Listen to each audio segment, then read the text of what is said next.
Padre bueno, te damos gracias, Señor, por esta reunión. Te damos gracias, Padre, porque en tu corazón está nuestra vida. Y hoy te pido, Padre, tú conoces quiénes somos cada uno, qué pasamos cada uno, qué es lo que estamos sintiendo. Y hoy te ruego que tu palabra cumpla su propósito. Y en el nombre de Jesucristo me abandono en tus manos rogándote, ayúdame a compartir este mensaje. Ayúdame, Señor, a que sea tu voz, no la voz del hombre, no el entendimiento de una persona, sino que seas tú mismo, Señor, hablándoles a mis hermanos. Por favor, Padre, bendice a cada oyente, Señor, a cada uno que reciba, Señor, tu palabra. En el nombre de Jesucristo, sé tú mismo en esta noche. En el nombre de Jesús, amén. El mensaje de esta noche le he puesto preparando el camino. Y yo te voy a pedir que abras tu Biblia y me acompañes al libro de Mateo, capítulo 3, y vamos a revisar la porción del verso 1 al 3. Recordando que estamos dando un estudio verso a verso del libro de Mateo, sabiendo que la palabra es viva. Y dice la Escritura: en aquellos días vino Juan el Bautista predicando en el desierto de Judea y diciendo: arrepentíos, porque el reino de los cielos se ha acercado. Pues este es aquel de quien habló el profeta Isaías, cuando dijo: voz del que clama en el desierto, preparad el camino del Señor, enderezad sus sendas. Un patrón que yo he descubierto en mi vida en el Señor y en la vida de muchos hermanos es que Jesús encuentra a cada uno de nosotros en un desierto. A todos, la gran mayoría, para que haya una verdadera conversión, un verdadero cambio, nos encuentra en un desierto. Por ejemplo, a mí me encontró en el desierto de las drogas, en el desierto de una vida sexual corrompida, en el desierto de una manera terrible en mis finanzas. Y cuando digo terrible no me refiero a que tuviera una vida financiera mala, sino que no sabía usar las cosas que el Señor colocaba en mis manos. Y es lo que yo encuentro en muchos. Cuando el Señor encuentra una persona, lo encuentra en el desierto, y lo puede encontrar en el desierto de las circunstancias, en el desierto del matrimonio. Y esto nos da la luz que nosotros como personas no buscamos al Señor. La Biblia en el libro de Romanos nos dice: nadie busca a Dios. Y también podemos encontrar que mientras que el Señor no nos encontró, porque quiero decirte que tú no encontraste a Dios, sino que Él te encontró a ti, nosotros no teníamos un corazón dispuesto para Él.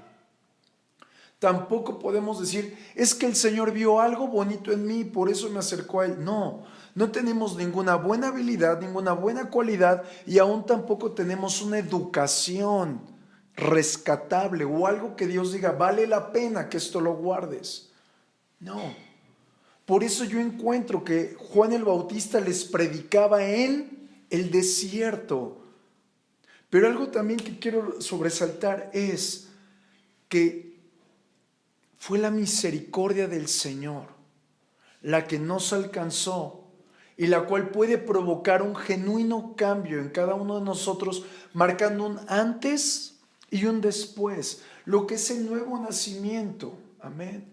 Sin embargo, hay algo interesante que podemos ver. Juan el Bautista tuvo la necesidad de ir a las personas. Las personas no vinieron a Juan. Por lo que podemos encontrar que hay muchos que están perdidos en el desierto de su situación y no se dan cuenta que están mal. Necesita que alguien les diga: estás mal. ¿Por qué? Porque una persona en el desierto se acostumbra a vivir así. Se acostumbra al desierto de su tristeza.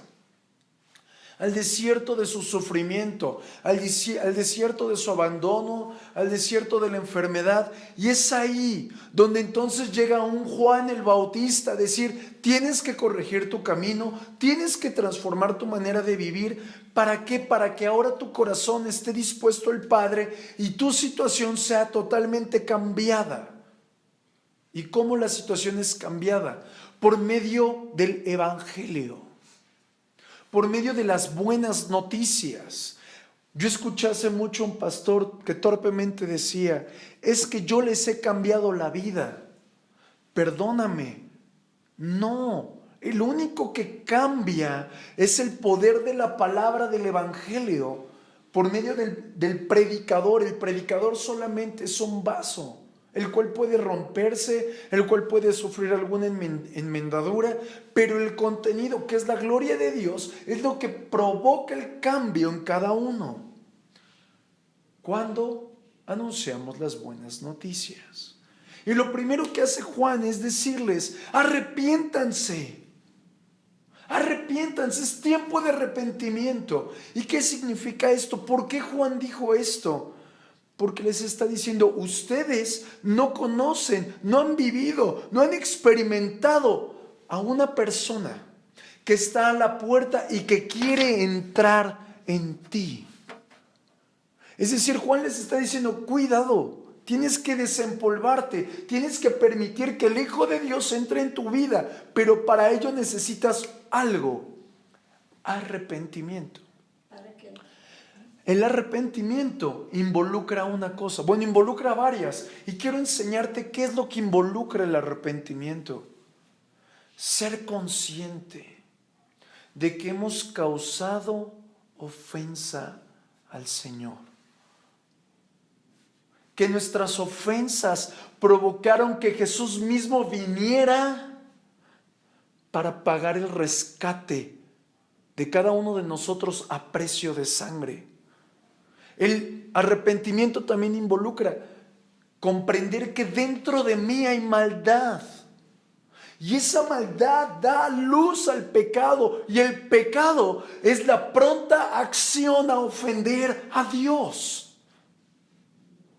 También involucra el arrepentimiento entender que el pecado produce muerte y destrucción a mi alma. El pecado es una total deslealtad y agresión a Dios. O sea que si nosotros queremos agredir a Dios, ve y peca. Ve y haz lo que tú quieras. El arrepentimiento involucra que seamos conscientes de que le hemos hecho daño al Señor, pero también reconocer el gran peligro que tenemos al momento de exponernos a la total santidad y a la total justicia del Señor y enfrentarnos a que estaremos separados de Él si no hay un cambio en nuestra vida. Porque el pecado nos separa totalmente del Señor. Hay una palabra que nos explica lo que es el arrepentimiento, que es metanoia, cambio. Y este cambio se manifiesta en varias áreas de nuestra vida. Y el primero es un cambio en nuestra mentalidad. Dice el libro de Romanos capítulo 12, verso 2, cambia tu manera de pensar para que conozcas la buena, agradable y perfecta voluntad de Dios. Pero al momento de cambiar nuestra mentalidad, entonces viene la segunda cualidad del arrepentimiento, que es la transformación de nuestra vida. Si cambias tu manera de pensar, cambias tu manera de conducirte. Y ese cambio en nuestra manera de conducirnos da la chispa a la tercera cualidad, que es reformar nuestra conducta. Es decir, ya no hago lo que antes hacía. Pero también el arrepentimiento detona algo muy fuerte, y es que causa en nosotros tristeza cada vez que pecamos.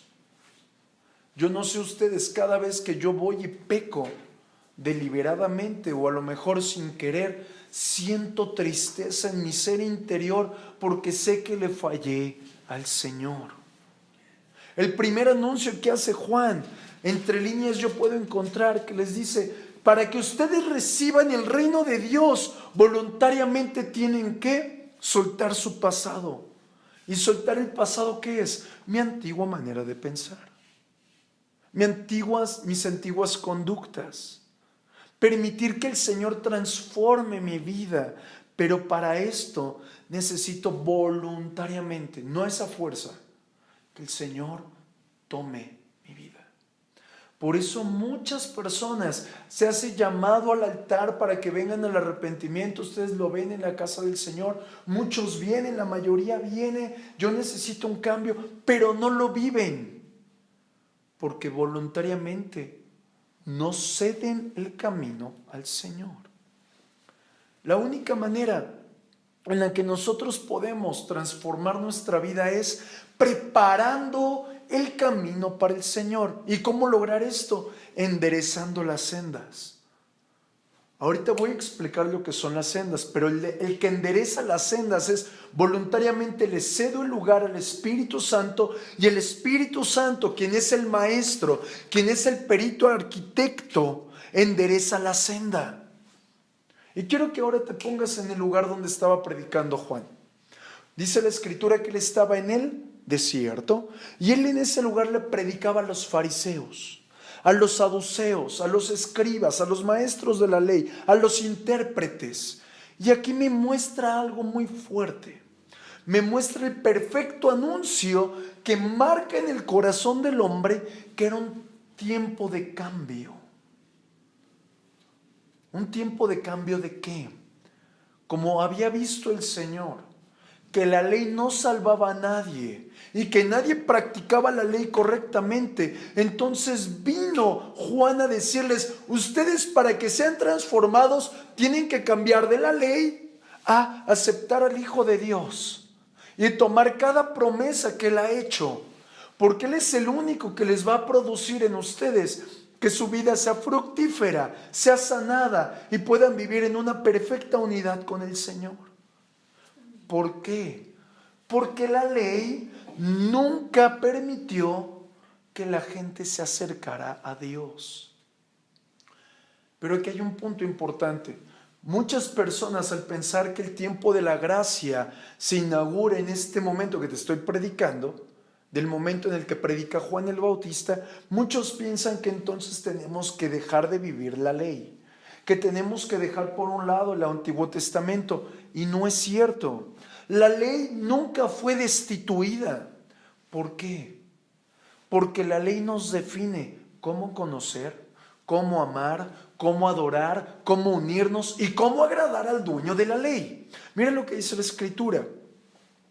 Lucas capítulo 16, versos 16 y 17 dice: la ley y los profetas eran hasta Juan, es decir, el tiempo de la ley. Llega Juan el Bautista y se inaugura el tiempo de la gracia.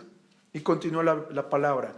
Desde entonces el reino de Dios es anunciado y todos se esfuerzan por entrar en él. Pero más fácil es que pasen el cielo y la tierra a que se frustre una tilde de la ley.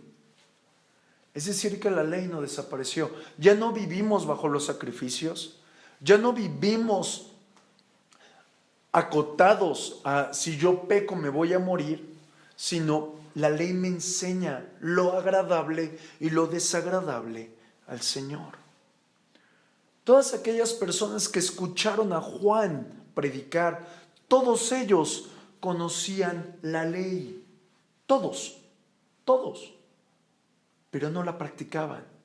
Y mira lo que dice la palabra acerca de estas personas, aún acerca de los que hoy están en la casa del Señor, escuchan la predicación y no la viven. Mira lo que dice la palabra en el libro de Tito, capítulo 1, verso 16.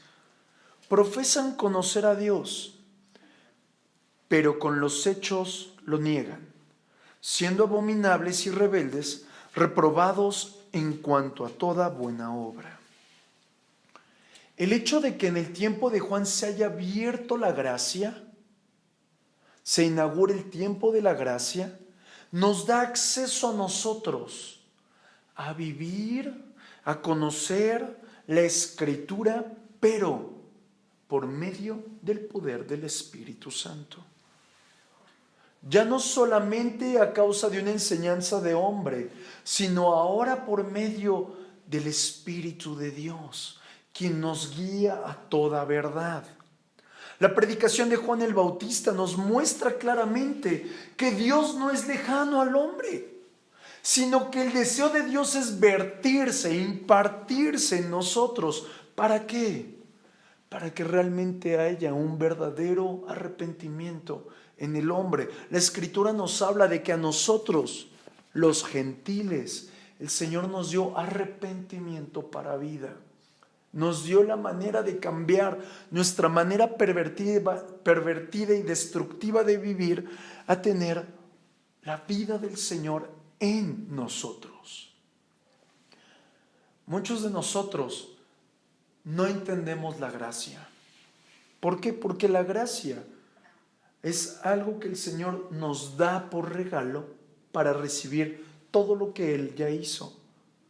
Pero no lo comprendemos porque vivimos habituados al yo tengo que hacer algo para recibir otra cosa. Si me porto bien, salgo a jugar. Si ahorro, puedo comprar esto. Es decir, vivimos en reglas. Si yo hago esto, recibo aquello. Es decir, vivimos bajo el Antiguo Testamento. Tienes que y debes de. Pero al momento de que el Señor abre la gracia, nos muestra que no tenemos que vivir ni por esfuerzos, ni por castigos, ni por obras. Automáticamente tú y yo pecamos y decimos casi por mi culpa, por mi gran culpa. Y no. Hay otros que pecan y automáticamente me castigo el celular, me castigo la televisión o voy a leer más capítulos de la Biblia. Y eso no es más que la ley y los profetas. Es decir, nosotros no podemos alcanzar una unión perfecta con Dios si vivimos bajo reglas, si vivimos bajo la ley y los profetas. Y te voy a explicar ahora de otra manera. El pecado provoca culpa, provoca separación. Y nosotros lo que queremos hacer es quitar la culpa y quitar la separación por medio de méritos. Por eso nadie hoy puede realmente conocer a Dios, porque no conoce que por medio de gracia, por medio de regalo, podemos entrar a su presencia. Y lo que queremos hacer es obras, castigos, esfuerzos, y nunca lo vamos a poder hacer. Quiero que pienses lo siguiente: cuando tú pecas y quieres reordenar tu vida por medio de esfuerzos, lo único que obtienes es un sabor amargo de pecado, porque viene sobre ti una carga negativa espiritual, porque nunca puedes acceder, nunca puedes entrar libremente a la presencia de Dios. Y la Escritura me dice que solamente por medio de la sangre de Cristo yo puedo entrar. ¿Y cómo obtener la sangre de Cristo? Levantando las manos y orando, no por medio de obras.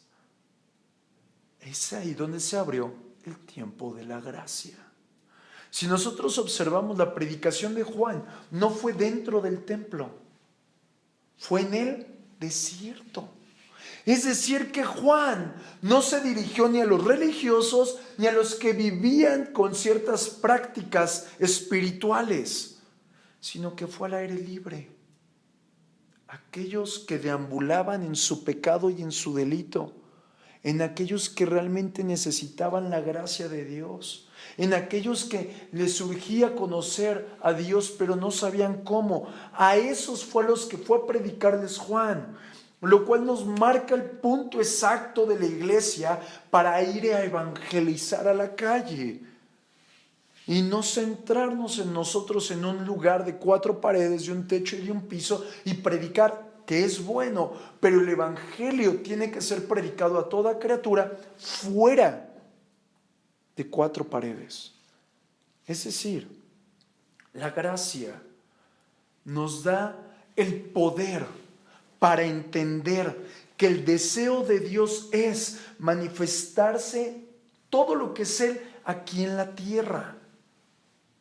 Pero para que eso suceda, nosotros debemos permitir que sea soltado el viejo hombre, cosa que los religiosos no hicieron. Por eso Juan no se puso a predicar en un templo.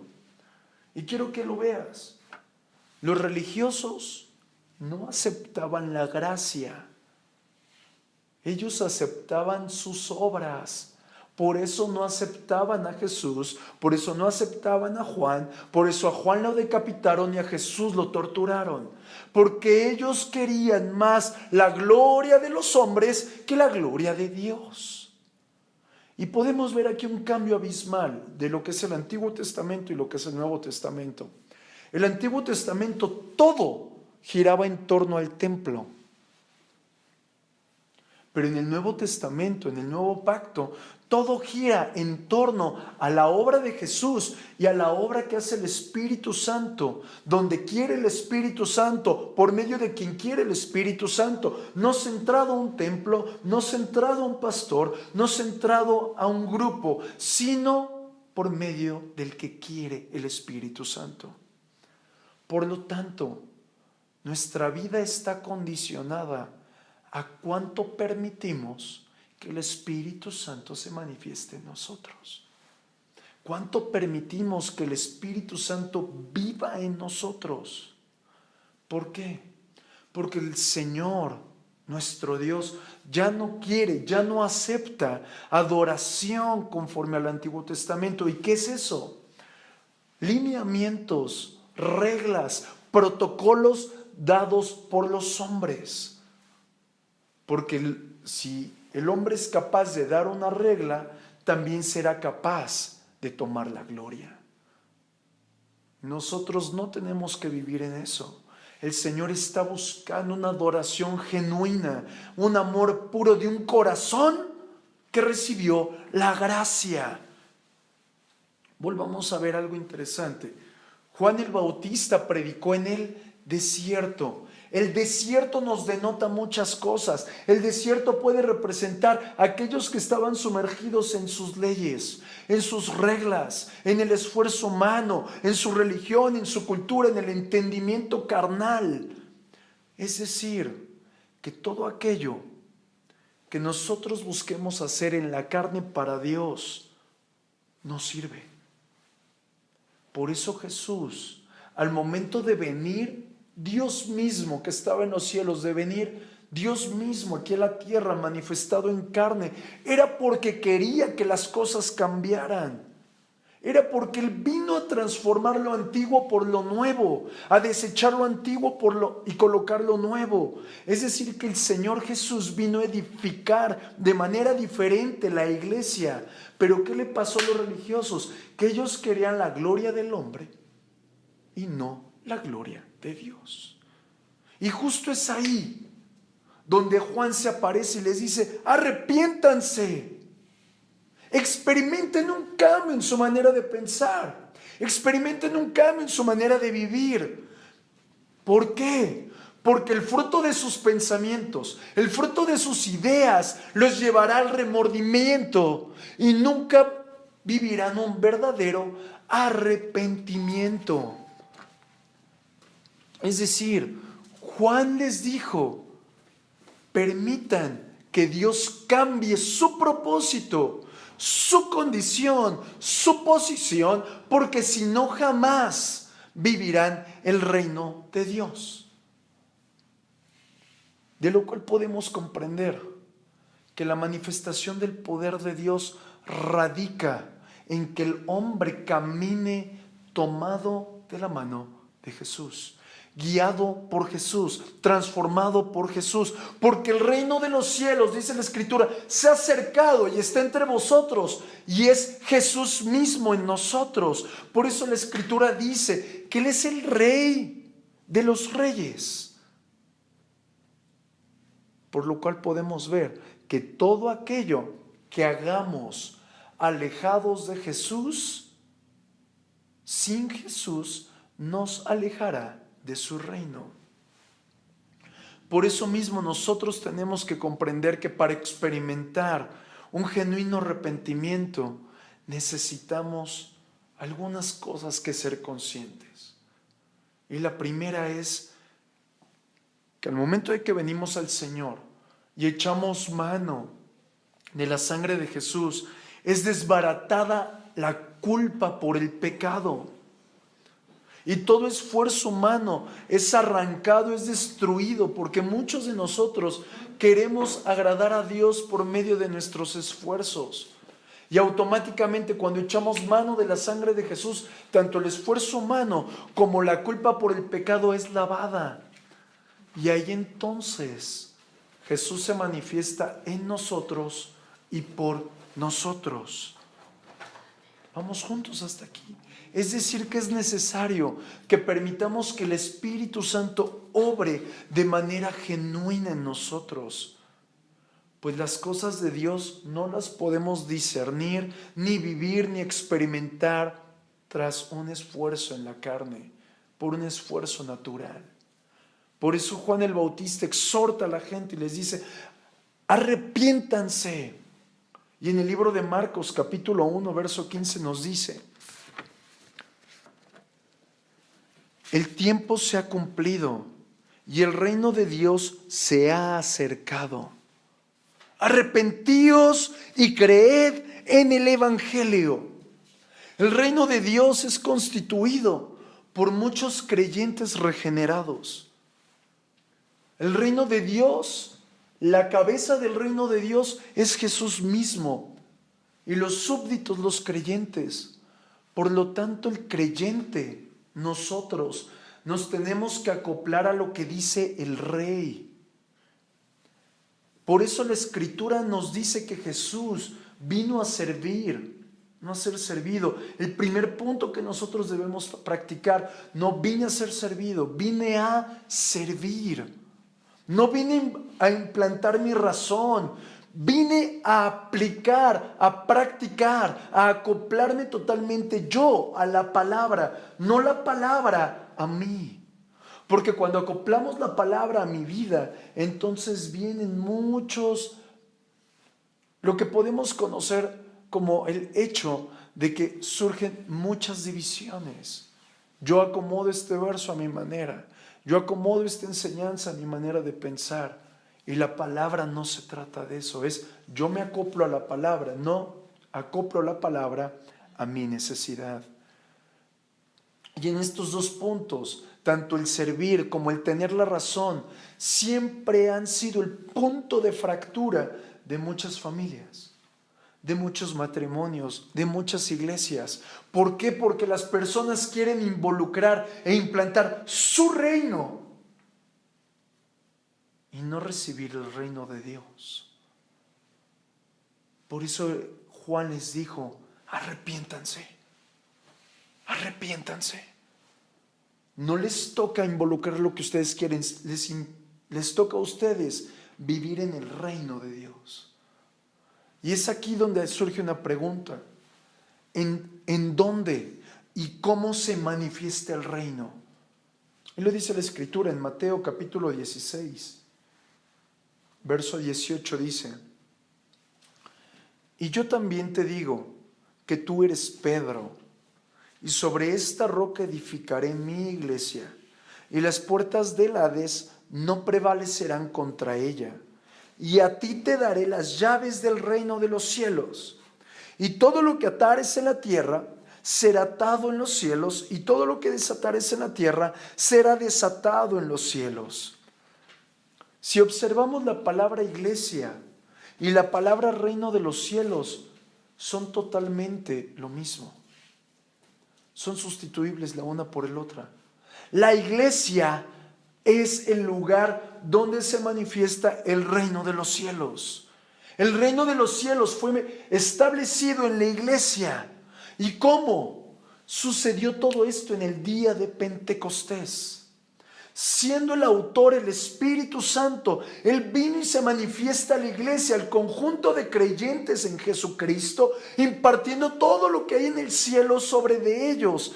Y entonces aquí surge otra pregunta: ¿cómo podemos dar lugar al Espíritu Santo? Es muy sencillo.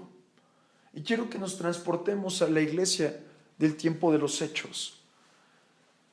Dice la Escritura, narra la historia que después de que vino el Espíritu Santo en el día de Pentecostés, se levantaron duramente contra los apóstoles, contra la iglesia, aquellos que se decían ser dignos, aquellos que se decían ser llenos de autoridad.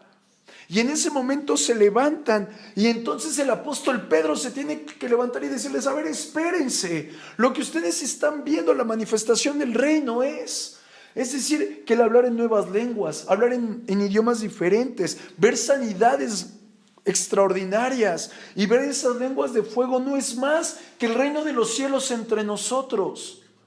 Pero como estos hombres que se sentían dignos, que se sentían muy estudiados, llenos de Biblia o con una autoridad muy sobresaliente, no entendían, entonces Pedro tuvo que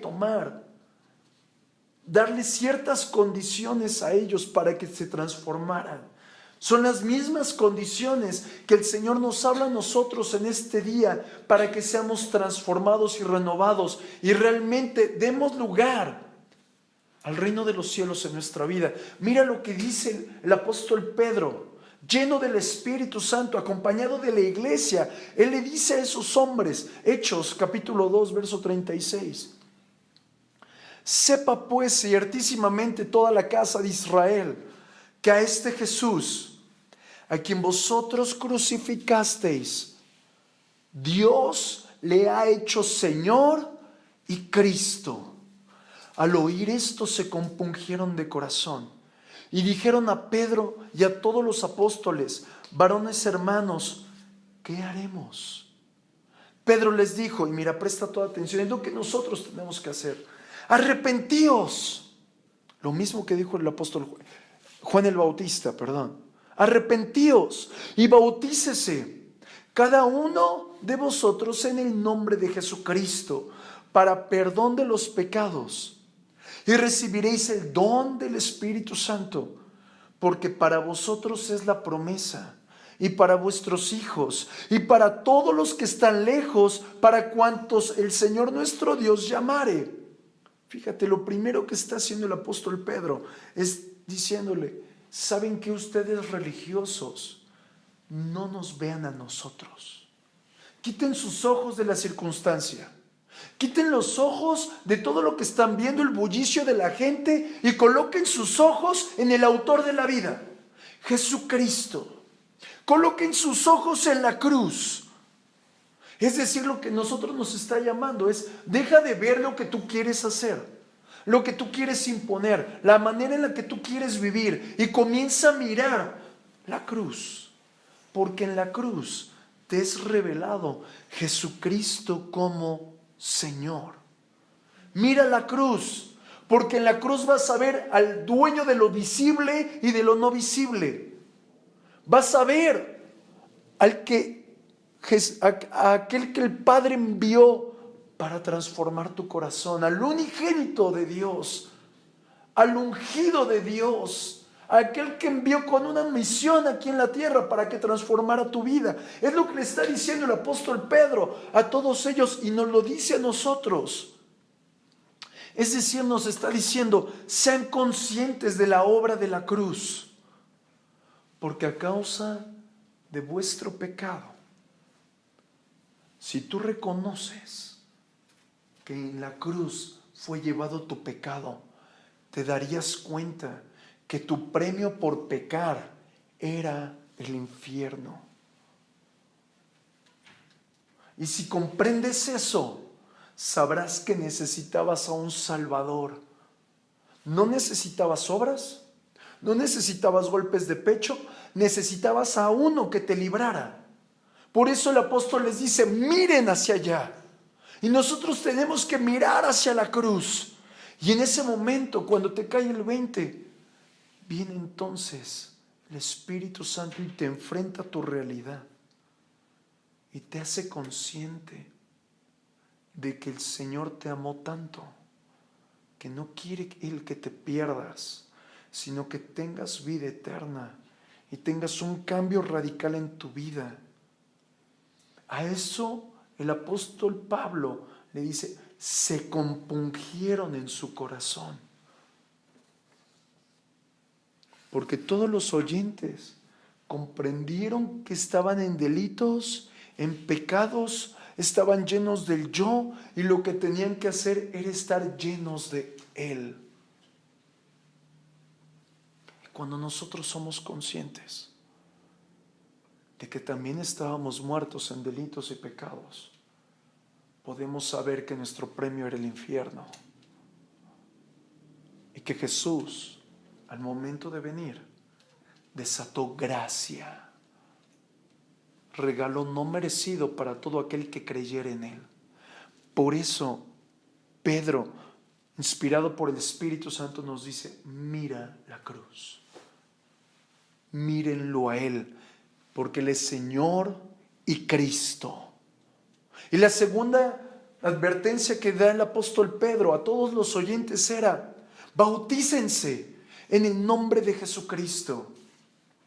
¿Qué es esto? Ser sepultados, enterrados en la esfera, en el ambiente de Jesús.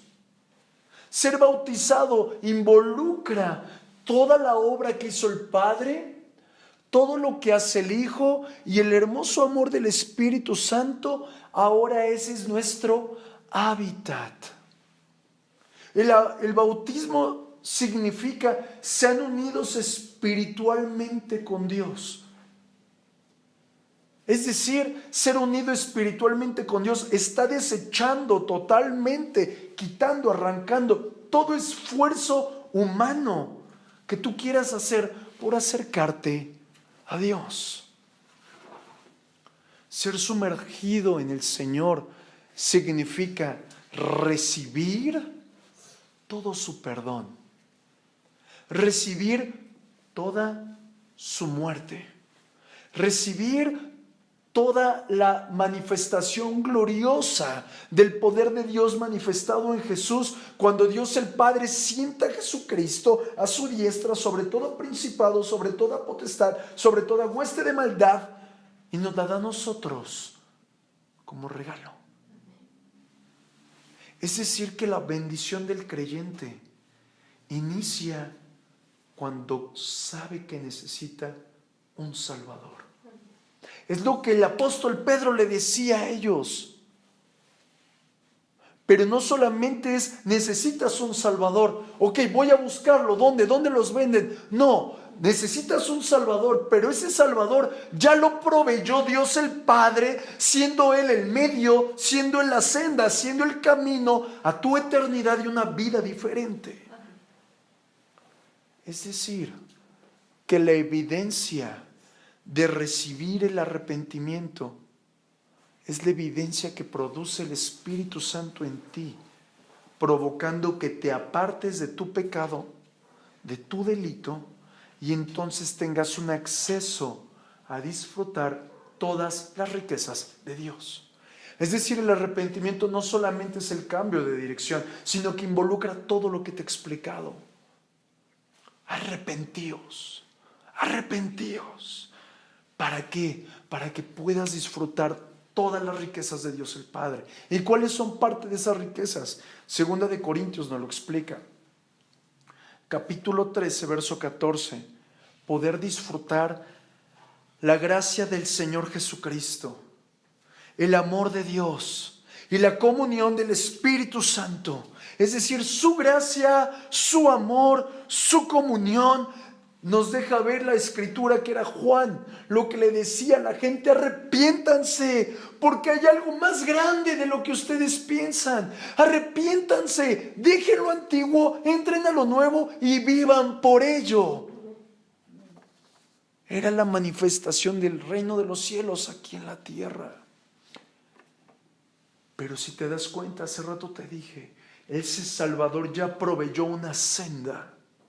Y curiosamente la Escritura dice: preparad el camino del Señor y enderezad las sendas.